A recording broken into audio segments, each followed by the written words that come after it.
It is August 22nd, 2018. This is the Wrestling Inc. podcast. I'm Glenn Rubenstein, joined by Justin LaBar. Going to talk SmackDown Live, the after show, the SmackDown after SummerSlam.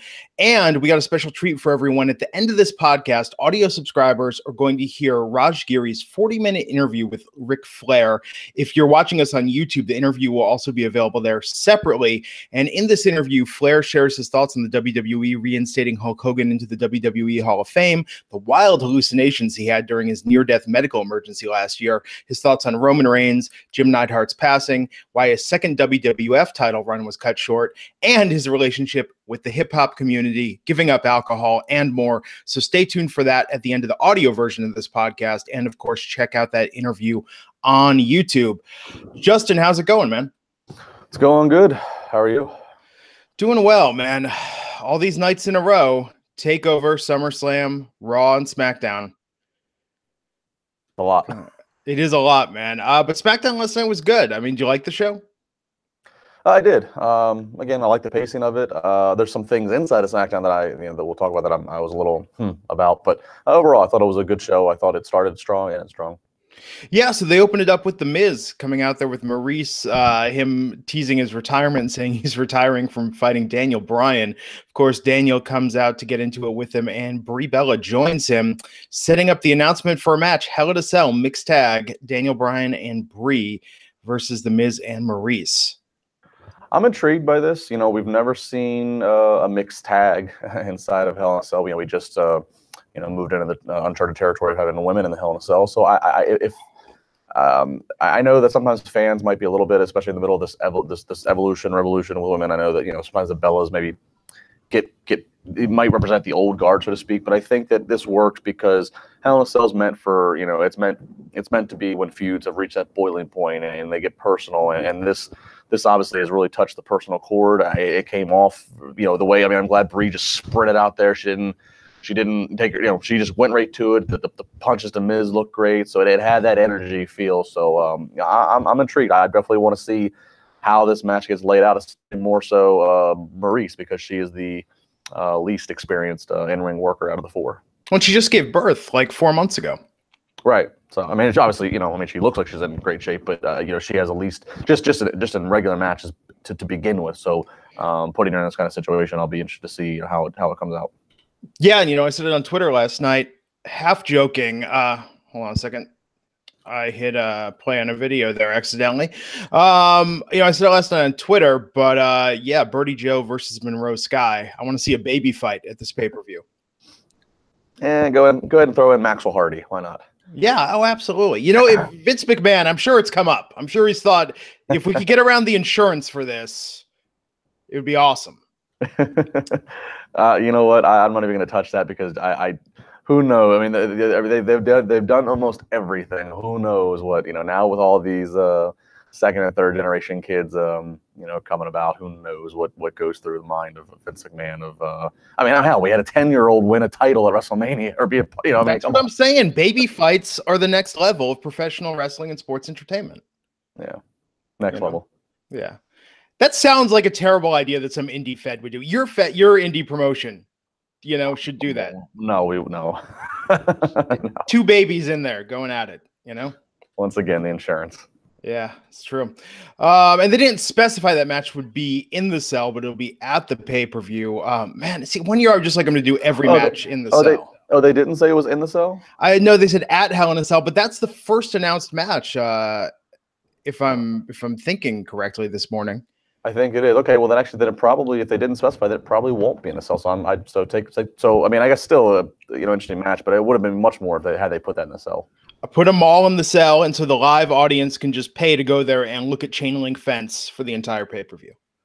I've often said that, cage matches are not I've been to a Hell in a Cell pay-per-view, and you do want to adjust to where you think you're going to sit because especially once they switched the chain link and got rid of everybody's beloved blue bar steel cage from the 90s. It makes it for television. I've always thought it's a little bit different. Now, at least Hell in a Cell, they have camera people inside of it, but still for the live audience, it could be a little bit tricky.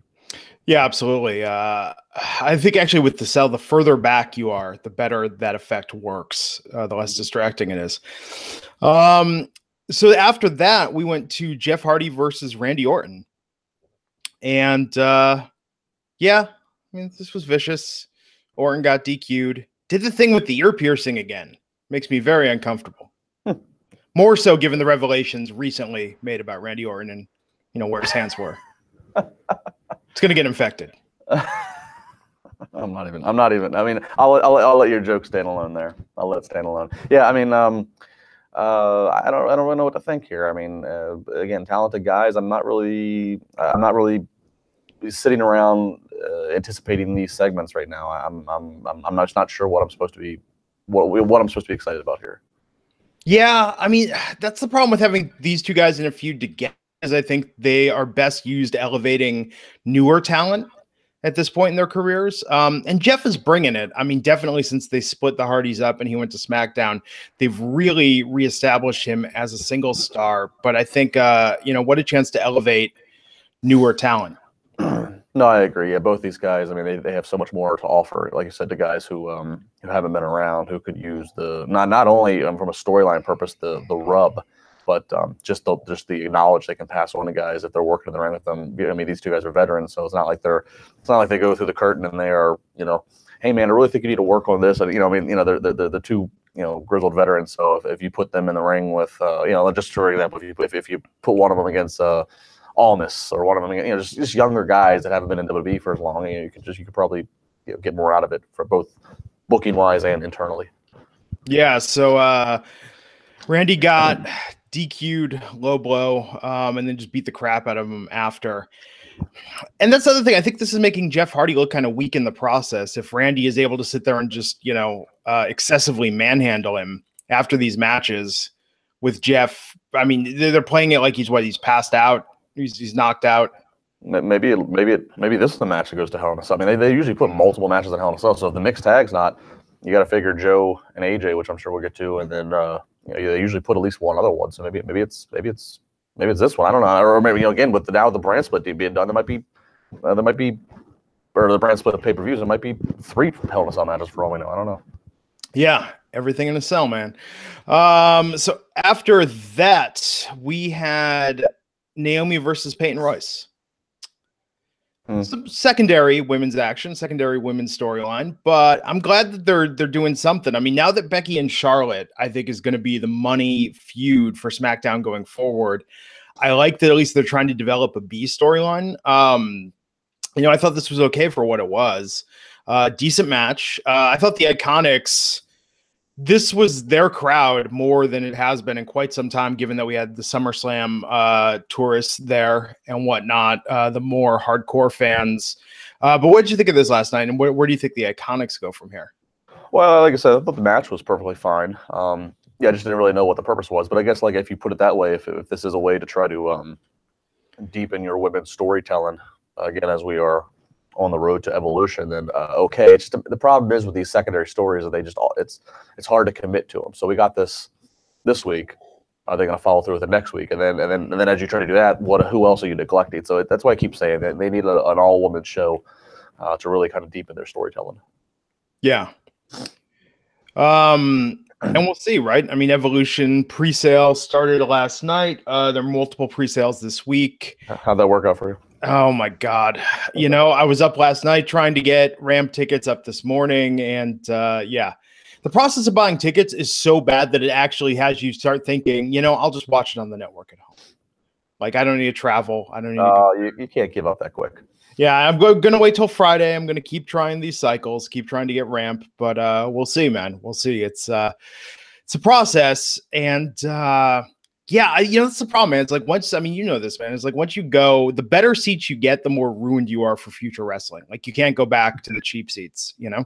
That is true. Well, yeah, once you, that is very true. Yeah, it is very hard to go backwards. Yeah, absolutely. And with these pay-per-views, it's just so expensive compared to the live events, which is fine. We're willing to do it for Evolution. We were going to do the Rumble next year, but we're thinking Evolution is going to be special. First time WWE does something new, they tend to go all out. We think that's more worthwhile. But yeah, the process is just something else. So we'll see what happens. But yeah, you know, I thought the Iconics last night were better received than they have been in a while. Naomi doing the pin with the splits. That was something. Why isn't that part of her finisher? And that's the way that she pins her opponent at the end of every match, because that looked pretty sweet when she did it. Well, hopefully some other people told the same thing, and maybe that was to try it out, and that'll be a new thing on TV for sure. Yeah, it was definitely unique. We had a lot of hype last night for the tag team main event, which we'll talk about. They had a New Day backstage. They had the Bar backstage talking about how they want to get a title shot. We had Gallows and Anderson set for a match with the Bar next week. I guess it's going to determine the next tag team contenders now that we've got the New Day as the tag team champs. So let's talk about Becky Lynch, man. She went out there and cut a promo that was a very justified heel turn, laying out the reasons why, laying out her motivation, her mindset, what she thought her reception has been. And all of that was well and good, except that the crowd was not buying it, and it did not line up with the fact that she is perhaps the strongest fan favorite in the entire women's division on any WWE brand. If they would have done this this turn and have her cut that promo right when she came back to TV regularly after she had been off, doing movies and whatever else, had she done it then and came right back and said that she feels like she's an afterthought and she blames these fans and whatever, okay. But to have her come back and, as you said, be the just a top fan favorite, be red hot. We've talked about it every single week. I don't understand why they're swimming upstream with this. I don't understand why. I mean, it just makes no sense, especially when Charlotte's just a more natural heel. I mean, I get putting the title on Charlotte, so you have her going into the big show in October, assuming she still has it, as one of the champions. I get that. We've said that she's the second most known woman behind Ronda Rousey in terms of the mainstream. So I'll get that, but why not have her as a heel and have Becky chasing in that? As a babyface, this baffles me. Unfortunately, Becky Lynch when she did that promo, she delivered it superb. Absolutely, facial expressions, her delivery. So I mean, she did it well. This has nothing to do with her performance of it, and she's, whether she agrees or not with the booking, she's going to go out and do her job, and she's going to make the most of it. So good by her. But as a fan, I don't understand this at all. I don't understand why you take I don't understand why you take your hot hand away. I don't understand at all. It's completely detached from reality. And had this been anyone else, credit to her for pulling this off. She was able to keep a straight face and act like she was hurt. Even her thing, no one was tweeting, give Becky a chance. Meanwhile, last night, all these screenshots of the thousands of Twitter hashtags that went out in anticipation of SummerSlam with people saying she was being screwed over. The entire WWE universe is on her side. It is so tone deaf on the part of creative to try and play this like she's the bad guy and Charlotte is the hero in this feud. Right. I mean, yeah, exactly. I mean, I don't know. And we can usually say that the crowds, okay, you can't take everything that the Brooklyn crowd does as being the true measurement of what the rest of the country is going to do. But I think in this case, it's not going to get any better, whether it's Brooklyn or whether it's any other city. I think that, again, everybody was solidly behind Becky, and she can cut as much of a promo as she wants trying to sell this heel turn, but it just does not make sense. And it was cool when Charlotte came out, held the title, was barking at her, and then ran in there and they got into it. That was great. It's just these roles need to be reversed. DX Ross in the chat is to be fair, Charlotte didn't do anything wrong. And it's that's fine, but still, Charlotte's been a heel for the majority, well, not the majority, the first half of her main roster call-up. When they gave her a singles role, she was a heel. She had her dad there for a long time. We've seen Becky versus Charlotte with Rick helping her win.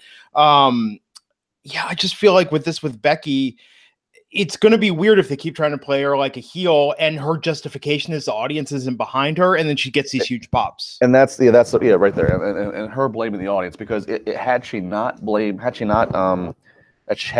put down or put any blame towards the fans, I'd almost be able to justify it as, okay, this is just seeing a new badass streak in her. This is kind of her being but the fact, but you can't be the badass if you're then blaming the fans. Like Stone Cold. Yeah. Stone Cold never blamed the fans. You know what I mean? He just went out and did things his way. But the moment she starts blaming the fans, she comes off as the traditional cowardly, make excuses, heel. Well, she was trying to get heat with it last night. I mean, that's what it felt like to me. Like she was trying to sit there and be like, oh, you cheer me now, but when were you cheering me back? And it's, I just wanted someone to yell out, like, what in the F are you talking about? What reality are you living in? We love you. You could literally come out here and murder a puppy and your fans will still be like, well, I'm sure she had good reasons for that. It was probably a mercy killing. The dog was probably terminally ill and in pain. People love Becky Lynch. Yeah, this. I mean, I'll see where it goes, but this is not a good start for me. I don't know. Yeah, it's just so detached from reality, and I entirely blame creative. Right? I mean, this isn't Becky's fault. She doesn't have a say in this. Yeah, I mean, I don't know if it's I don't know if this was a collaborated go around the room decision, or if this was. This is all Kevin Dunn. I blame Kevin Dunn for everything. I mean, it could just be one person. It could be just him or just Vince or somebody saying, "Oh, we need her as." I mean, unfortunately, I could also see the justification backstage being, "Well, we want her to be in a top spot, but we want Charlotte to still be portrayed as a good guy. So this is the only way Becky's going to get this top title chase is by going heel." That would suck if that's the case. Yeah, I mean, especially I'm just going to be cynical and say, yes, Charlotte's the long-term plan. Charlotte versus Ronda for WrestleMania 35 is the long-term plan. And this is a chance to give Becky something. But I think that's similar to like we saw with Sami Zayn, great for the short term in that they get something and they get elevated. But like we saw with Sami, they had no long-term plan. And the second they moved him to Bobby, it all fell apart. Yeah. No, that's not a bad comparison.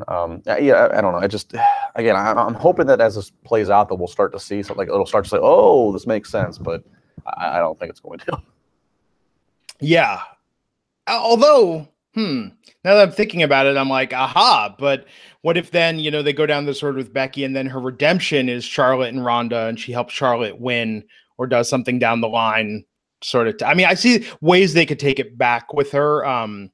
And that would all make sense. But I mean, I'm invested in this. I think this is the top feud on SmackDown, and that's not just my 100% Becky fandom. I mean, even I acknowledge. I mean, Joe and AJ is really hot right now. Miz and Daniel Bryan's really hot, but with Becky, like this is, I think, what a lot of the hardcore fans are going to be tuning in for every week to see what happens with this feud. Yeah, I mean, I'm still going to be tuning in constantly for this. So it hasn't drove me away. It's just. From a WWE analyst standpoint that we're doing here, it doesn't make sense. Yeah, absolutely. Yeah, so Rusev and Lana versus Andrade Cien Almas and Zelina Vega. Aiden English interferes this time and allows Rusev Day to get a win. Yeah, good. I mean, good. Rusev, they needed the win.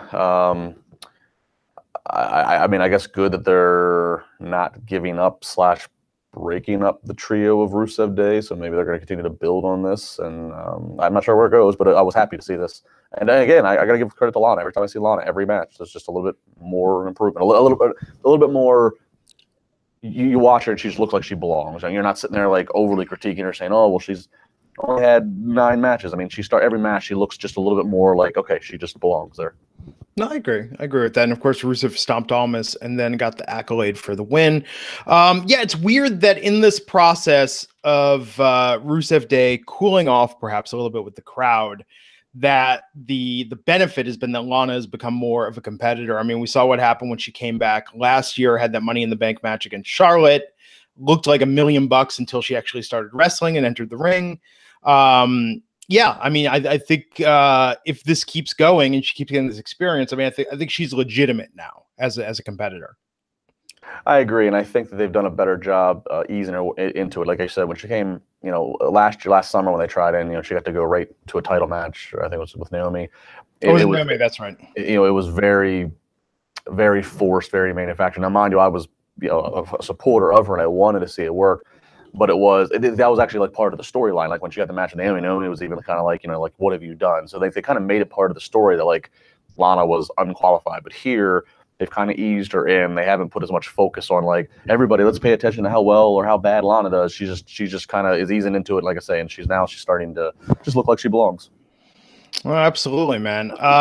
AJ Styles came out. Oh, actually, first, Shinsuke Nakamura backstage promo, United States of Knock America. Why do they do this with every United States champion who's not American, that they have to put some play like that on the title?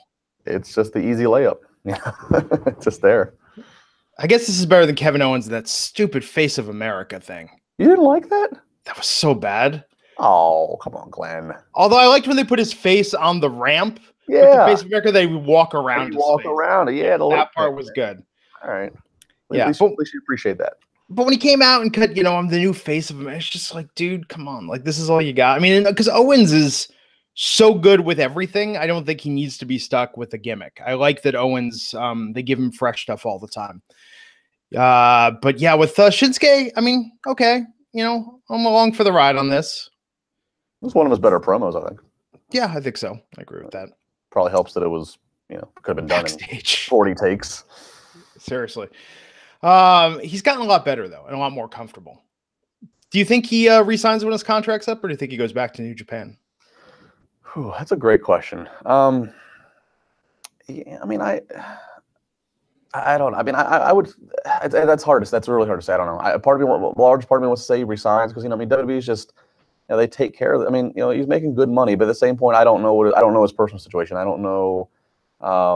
That goes to Gallows and Anderson. Everybody talks about, they need to go back to New Japan. Well, I don't know Anderson real well, but I know Gallows really well, and I know his family, and like he's happy. He's happy that he's around his dad and his son and everything. He's in the States versus when he was in Japan, it was a different situation. So I don't know what Nakamura's personal situation is in terms of how much close family he's leaving behind, or does he have family or friends over here? So I don't know, and all that stuff plays a big factor. Obviously, it's not like you're deciding, okay, do I work in the U.S. or Canada? You're deciding between, obviously two ends of the world. So, I'd like to think that he would stay and see that there's more potential, but I don't know. I don't. That's really hard to narrow down. And also maybe New Japan, with their continued momentum with the United States market and the ventures they're doing with Ring of Honor and such, maybe they have a greater leverage and greater bank, even more money to offer him, that money ultimately will just sway him back. So I really don't know. I hope he stays, because I like to see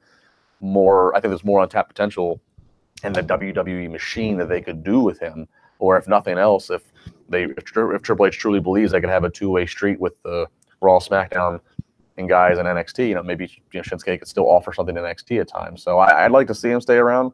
But I don't know. There's a lot of personal factors that most fans never even think about with those switches. How weird do you think it must be for a lot of the superstars, especially the international ones that live in Orlando and uproot? I mean, because doesn't Becky, Shinsuke, I believe, quite a few of them, and I think they do it because of the Performance Center. They do it. Well, they started in NXT, but the Performance Center, it's a good airport hub. It's central, but that experience just has to be a trip, probably, for a lot of these people coming from all over the world and moving there. Well, yeah, but I mean, also you think about it. I mean, Orlando. Anybody's ever been to Orlando because of Disney and everything? I mean, Orlando's got a. I mean, there's people from all over the world. So, and in some ways, it's probably it's got a little bit like of a New York City kind of melting pot vibe. I mean, because now, granted, it's people just coming to visit and usually leaving after a week, but it's it's not a bad. There could be much worse places they could be. That's true. Although I mean, it's going to be interesting, right? So, I mean, with The Miz moving to Austin, that's good because that's central from a lot of WWE tours. It probably shortens his flights back. Renee and Dean living in Las Vegas, very good hub city. But yeah, I mean, isn't Rollins still residing in Iowa as his primary residence? That's going to be a pain to. I think he did go back to Iowa once he got to the main roster. Yeah. Yeah, I mean, that's got to be just a pain. And I think you think about the road schedule, that has an impact in terms of the additional strain it puts on their travel time. These are the things I think about people, that and how much do people actually make each year. No, but these are relevant things. I'll tell you another thing. I mean, I was just having been in New York around WB and around WWE people is a big conversation. And Triple H said it on his thing, and he said they don't really have the answer, and that trickled down to the people I was dealing with in WWE talking, talent and crew, which is talk about road schedules is when when SmackDown goes to Fridays and it's live, it's going to create, everybody's really wondering, okay, how is this going to work schedule wise? Well, don't a a lot of the roster, don't their weeks start on Fridays anyhow? Normally, it's maybe a convention appearance or publicity. Yeah. I mean, usually the way it works is Raw guys go Friday, Saturday, Sunday, Monday. SmackDown guys go Saturday, Sunday, Monday, Tuesday. So it's one thing. It's okay where the house show is going to be. Are we going to just do house shows Saturday, Sunday? Our house show is going to still. Is there going to be a house show still on Tuesday? There's a house show on Monday now. For SmackDown, does a house show almost every Monday. Right, and then the bigger question truly comes down more for the crew. The talent will be, again, so they still have to satisfy house shows, so they'll still probably at least fly to one city, hop in a rental car, take that rental car on their loop, fly back home. But the crew and the TV trucks, they don't do back-to-backs. That's going to be weird. No, absolutely, that's going to be their additional cost. But hey, man, they got that Fox money; they can afford it. That is true. No, that's very true. That's something that's come up in the conversation. Is it costs? It's going to cost. It's going to cost this for them to the added cost to do it this way. But they have $1 billion coming in. Yeah. Well, speaking of coming home, last night AJ and Samoa Joe. Oh man, AJ coming out saying Joe crossed a line that apparently a real man doesn't cross. Talking to the WWE universe about his family, and then Samoa Joe came out and made it super creepy. Like calling out AJ's wife, doing the daddy thing again. That's what it's supposed to. I mean, I like this. This had a very old school feel from everything from AJ and the old Gene Okerlund interview spot to then it just felt like a very classic heel. He pulled him off the stage. He's choking him. He's screaming at his kids. I'm all for this. This had like 1988, 1989 written all over it. Oh yeah, this is gonna. Well, I was thinking, Pillman and Stone Cold and the gun outside the house. Like, I think that's what this is leading up to. Well, yeah, I don't know if we'll cross that one, but how could you forget that? You just say you forgot that? Like, that was the biggest WWE story at the start of the Attitude Era. Fox might backpedal. Yeah, seriously. But remember that, because what was that, like 96, maybe 97? I mean, it was early Attitude Era, but all the stories of people thought it was real. People thought, I think it was 96. Yeah. I think it was 96. Yeah, like before The Rock, before Stone Cold took off. I mean, that was the big story that you saw everywhere. I think there was like a Jenny Jones episode about that. Oh man. But no, I like that they're bringing the heat with this. I like that they're elevating it. But yeah, with Samoa Joe, this is a bit of a new angle with him. But hey, I mean, it's just making him more of a monster heel in the long run. This has got to go to Hell in a Cell, right? Oh yeah. I mean, there was no way. There was no way this is not the SmackDown Hell in a Cell match or a SmackDown Hell in a Cell match. Yeah. Agreed. Yeah. Well, and so speaking of which, Carmella is getting her rematch. What was it, next week, one-on-one with Charlotte. So I think Becky and Charlotte could be the women's Hell in a Cell match for SmackDown. It makes sense. I think we get four. Maybe we get 4 Hell in a Cell matches, 2 on each side, 2 on each brand. Yeah. Wow. Yeah. Seriously, everything in a cell, man.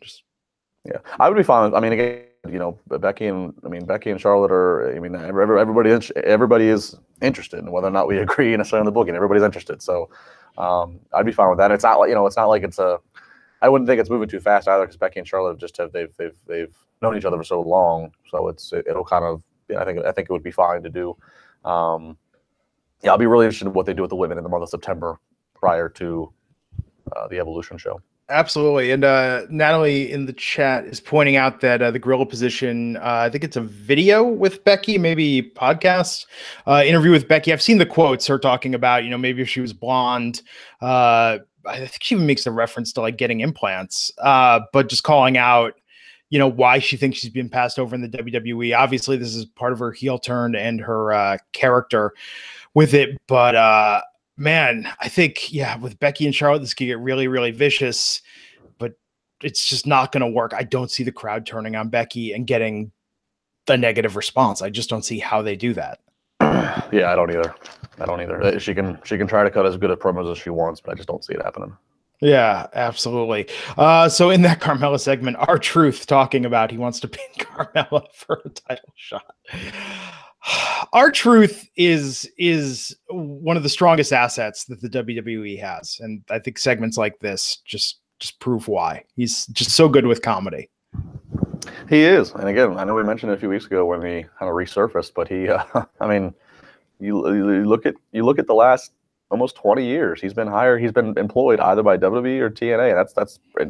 That's pretty impressive, you know. So no, he's great. I mean, absolutely great. And of all the wrestlers that have attempted music, I would definitely put him in the better category. Okay. Well, I mean, come on. If you had to make a list of like who's the best wrestler, or what's the best attempt of a wrestler doing music, John Cena's theme, I think, is pretty good. I was gonna say Cena's held up. I mean, that's the thing. When I hear Cena's music and I hear the the verse that he, I mean, like, I don't know, maybe it's just because I'm so used to it. I don't think much of it. Like, I just kind of think, okay, that is what it is. I don't. Our True song is just still, at least the What's Up is just so bad to me. I don't know. I just don't. I mean, but I know for a fact that back in the day that or not back in the day, but still, but I know starting back in the day, Vince has always been very like I know when in the K days, Vince helped set up studio time in New York for him to go, for K Quick to go cut an album, and like, Vince is I guess has always been really behind him going into this endeavor of the music. So hence why he's still able to do this gimmick. Absolutely. I think aside from hip hop, Chris Jericho most successful musically, but that didn't happen until recently though. Like Fozzy wasn't good until. Well, I mean, when it started, I mean, it was just like a parody band. Now it's like it's become legitimized in the last 5 years, truly. With the the touring and the success of of their tracks and everything. Yeah, I mean, it's truly legitimized in the last 5 to 10 years. Yeah, I mean, I think Judas. I'll go even further. I'll say Judas is probably the best new rock song that I've heard in recent memory. I'm trying to think of before that something new that I liked that was hard rock. Yeah, I mean, it's a lot of. I mean, he's played different venues here in Pittsburgh the last couple of years, and big sellouts. So. Yeah, so we had the title match last night. No DQ, Bludgeon Brothers versus the New Day. Lengthy match. We know that Erick Rowan has a torn tricep muscle, so it was pretty much a foregone conclusion that the Bludgeon Brothers were going to drop the titles, but they put on a hell of a match. No DQ and the New Day are the new SmackDown Tag Team Champions. Yeah, this props to Erick Rowan for toughing it out and being able to do the job to hand over the belts. It was the right kind of match to do because while it looked very brutal, that's an easier kind of match for a guy to do with torn triceps. A lot of just tossing stuff around, weapons, a lot of just melee kind of stuff, nothing technical. Especially when everybody's able to brawl, the camera's not always going to be on him. A lot easier to do that match versus a 15-minute, all contained in the ring and and stuff like that. So I thought it was a well done. It was the kind of explosive ending that you want for the show. Not only a hardcore match, but a title change over to the baby faces. So I thought they handled this really well. I guess my biggest focus and question and concern will just be, okay, what is this going to do with Luke Harper? Yeah, and he got put through a table last night. Kofi and Woods both covered him for the pin and the titles. But with Harper now, I mean, you look at what he said on Twitter, thanking Rowan. This is for the foreseeable future, the end of the road for the Bludgeon Brothers. Rowan, torn tricep, I think we were talking about this the other night, same thing that Dean Ambrose had, and we saw how long that kept him out. So yeah, I think with Harper, I know we said this before, but I think it's too hard to do. I think a face turn would be great for him. But I think instead they'll probably just keep him as a one-man wrecking machine if they use him at all.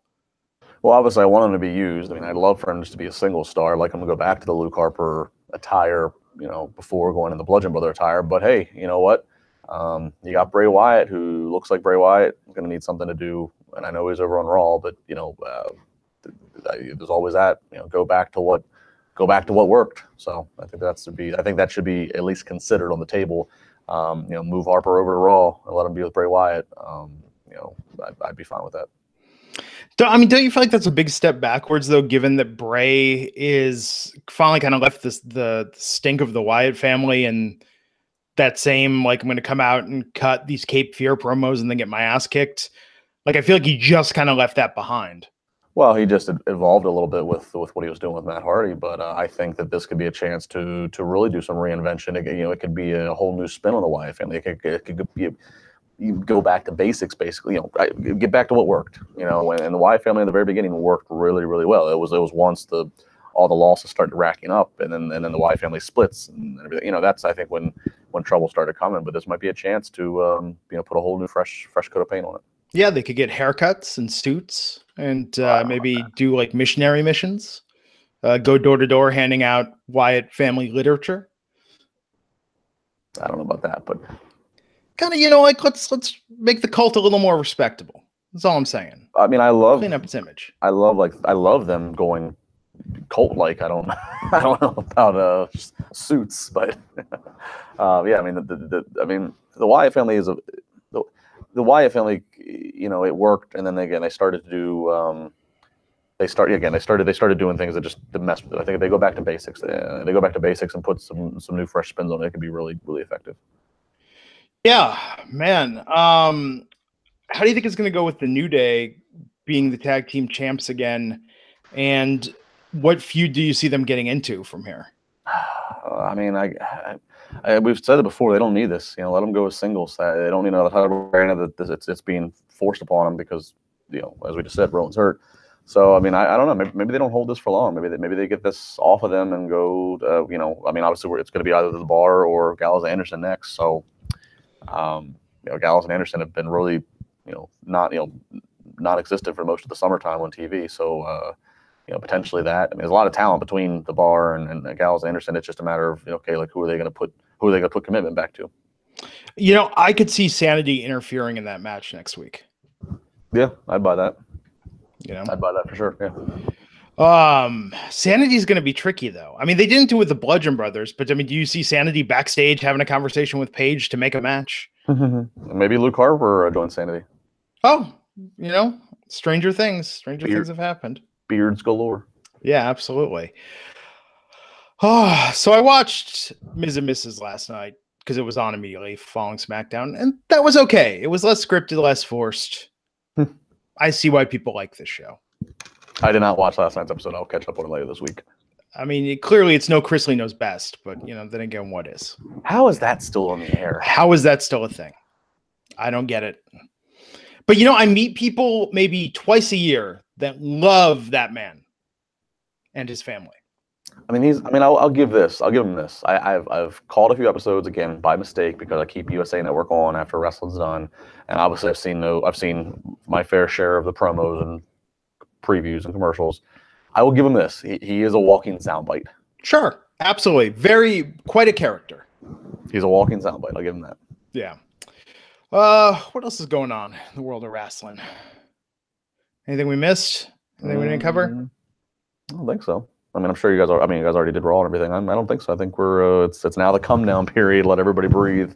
Now that we've gone through SummerSlam weekend. I mean, Evolution tickets. The official sale goes on sale Friday. I know you're trying pre-sales, so I'm sure that will get touted by next week as how fast it's sold out. Whether or not it actually legit sells out or not, we'll see. But I think that's why they're doing like 4 pre-sales. I think because they can move so many tickets through the pre-sale that it'll sell out instantly on Friday. Probably right. Probably right.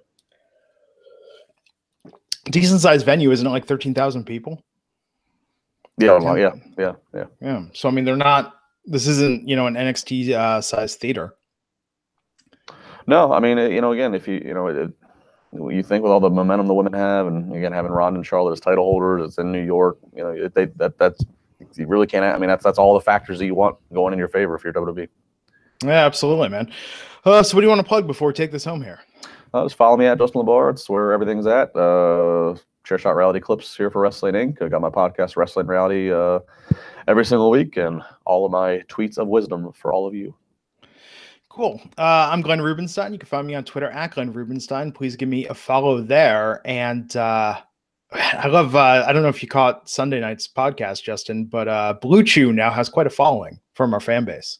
Oh, really? Based on the lengthy discussion, no pun intended, and hijinks and hilarity that ensued on Sunday night. Everyone's asking when they'll be back. Blue Chew will be back on the podcast. Look for it in future episodes of Wrestling Inc.